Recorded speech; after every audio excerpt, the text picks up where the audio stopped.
Okay, we're on the north side of the house. This is our electric meter. We come up here and we do a little bit of reading, and we see that we've got 240 volts, 200 amps. And then on the electric load center inside the house, it also says 200 amps. But what do we have out here? We do not have a main shutoff switch for the house, an emergency main shutoff switch. It's for first responders. They should be able to come over here and turn it off. Was that required when this home was built? It was not required when this home was built. So, but it's a safety device. It's going to make my report. Now, there's some controversy here, but this box is supposed to be sealed on both sides and the top. And in a lot of municipalities, that happens to be the jurisdiction's requirements. The code for that neighborhood, for example. There's some argument that these boxes were designed to sit on the wall and designed to drain behind them. So, again, controversy. But I choose, my camp is that this box should be sealed on 3 sides. We don't have that main disconnect. It wasn't required. Now, I don't know if this is required or not, but our power is coming in from below grade and through a conduit. And you can see how the conduit's all bent and everything. Well, the conduit's bent and everything because we don't have a slip joint in there. And once again, I don't know if that was a requirement at the time or not. Okay, where are we going here, bud? You got anything else? Yeah, we're supposed to have electric grounds. Again, not required when the house is built. Our electric grounding rod, we should have 2, no further apart than 6 feet. And we only have 1 electric ground rod. Now, that might not have been required when this home was built. But when this home was built, it was required to have a grounding rod that goes 8 feet into the ground. 8 feet into the ground. Does that look like 8 feet to you? Doesn't look like 8 feet to me. Okay, so our grounding rod, we have insufficient grounding rod. What the electricians were doing is they were cutting them up and saving a lot of money on big projects. They were working with a builder, developing a neighborhood, and instead of buying 200 grounding rods, they could buy 25 or do your divisions here. This one's 2 feet. I've seen them 3 feet. I've seen them 4 feet. This one's 2 feet. The electrician made a lot of money on this house. He sure did. Let's roll on around in here. Because we're rollers. We're in here. We've got an electric charging station. Those are beyond the scope of this inspection. But we do have one. And I've got the data plate right there. You can read it and find out about it. And so here's our main load center. And then this is our second load center. Okay. Some people call it the sub panel, but you won't find sub panel. You won't find that in the code book. They call it the second panel. And then the second panel, and the second panel. I don't know. All right. So we're coming on over here. And what we've got here, this is called bundling. All right. See this big old hole right here? That's so we can bring in L1 and L2, like they did here somewhere. Okay, like there, L1 and L2. They brought it in. And then I'll see all these smaller ones because you're supposed to bring in 2 at a time. Now the house has been built like this. When it comes time to replace the panels, then you might want to bring it in and correct it. But every house between this house and my house, not every house, but every house of this vintage and older, between this house and my house, they've got bundling. And again, if everybody jumped off a bridge, would it be okay for you to jump off a bridge? No. If everybody thinks that there's 8 days in a week, does that make 8 days in a week? No. Okay, it's still wrong. It's still wrong. So there we go. Our cables are not supposed to be touching the cabinet cover. Okay. Now I've got a red power, that's a hot, and it's coming in, and it's dead because it's not hooked up to a breaker. Alright, so I don't know what it goes to, but it's really not that big of a concern.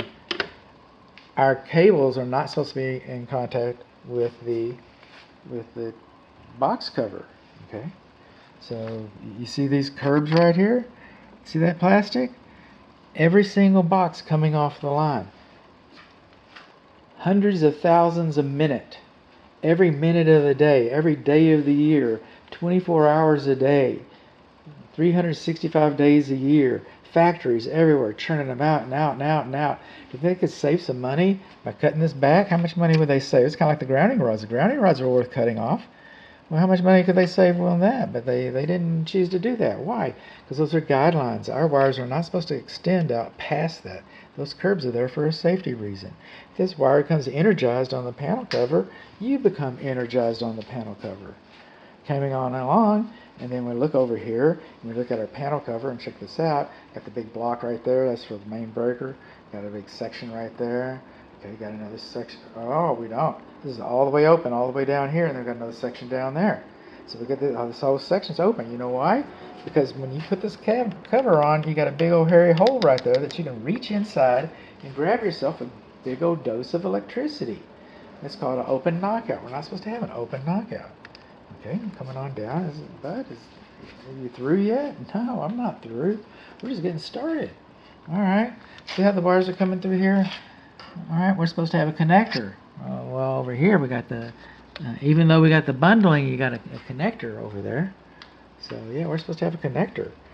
You're not supposed to have just bare wires coming through here so they can scrape on this thing. No, it's supposed to be some protection there. Speaking of scraping, now this is coming home. Okay, this was going out. We didn't have a breaker on there, so I don't know what it's for, but I'm not going to worry about it a lot.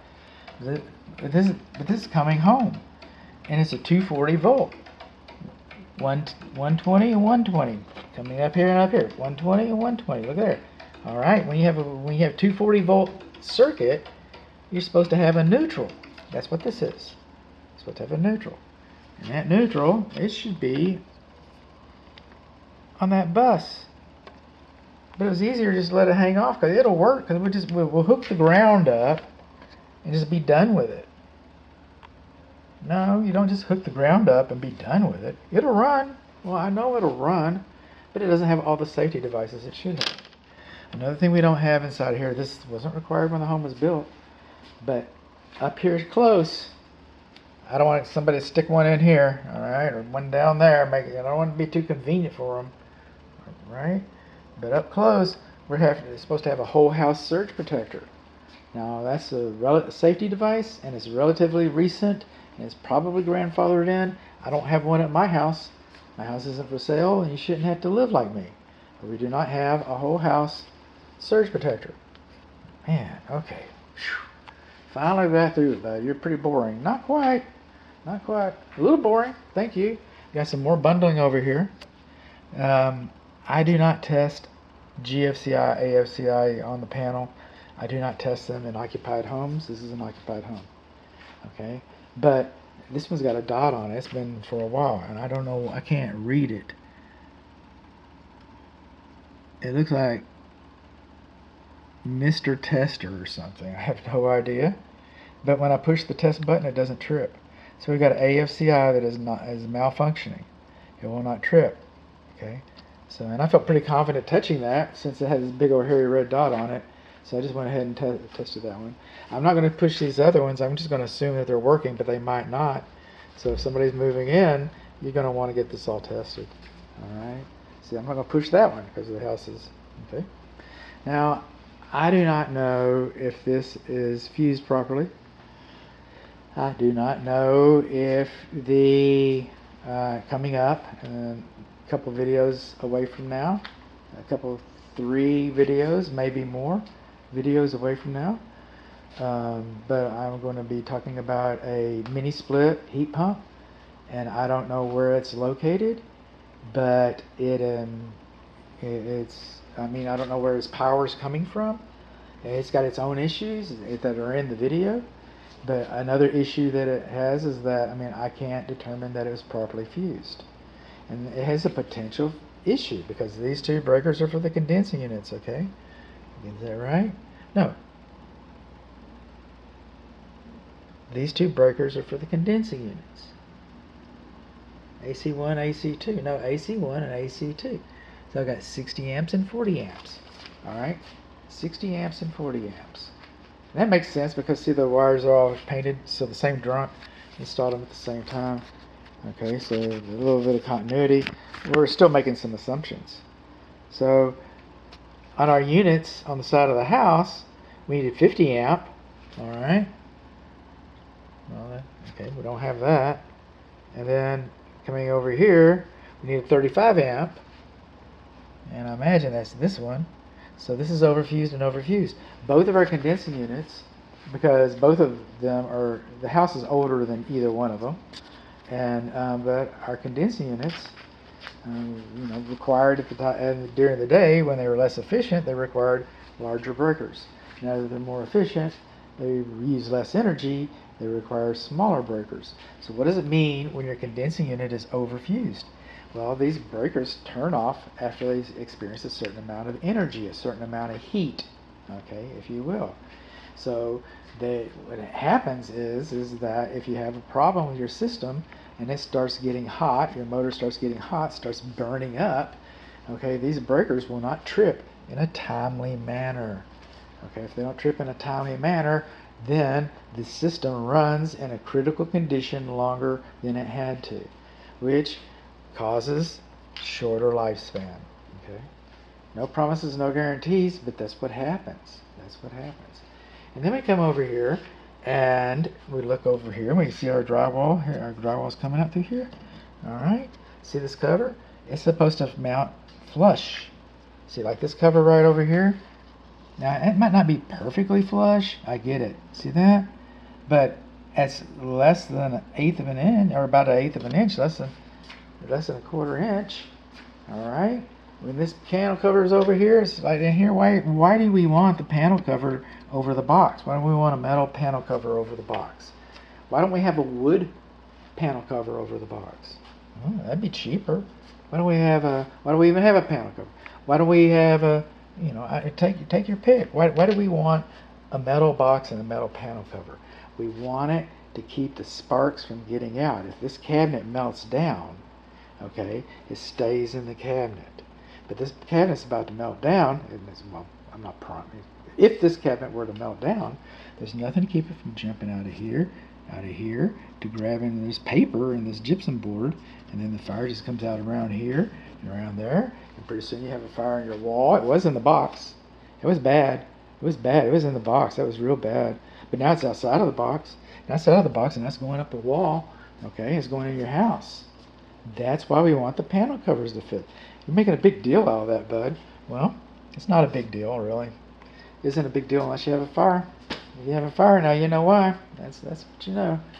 So, what do we learn? We learned that our wires are touching the panel cover. We learned that we got bundling. We learned that we got a short grounding rod. We learned that we only have one grounding rod. We learned that we do not have an emergency disconnect on the other side of the wall. We learned that we do not have, our meter is not sealed. Again, we learned that we got bundling, our wires are touching. We learned that our main neutral coming into the box, okay, is supposed to be wrapped with 4 rows of white tape, not 4 rows in a row. That doesn't even look like it's even that, but 4. Okay, is that going to work? Is it going to stop anything? Is it going to fix anything? What's going to happen? Nothing. Is it supposed to be there? Yeah, it's supposed to be there. That's why I'm making that conversation. L1 and L2 probably wasn't required when the house was built. It's supposed to have protective covers, non-conductive covers on it. Okay, it's supposed to. So let's have a whole house surge protector. Okay, we've got an open knockout in our cabinet. Okay, we got unprotected wires coming in. Okay. We got a neutral that was never sent home. Okay. We got more bundling. We got a AFCI that doesn't work.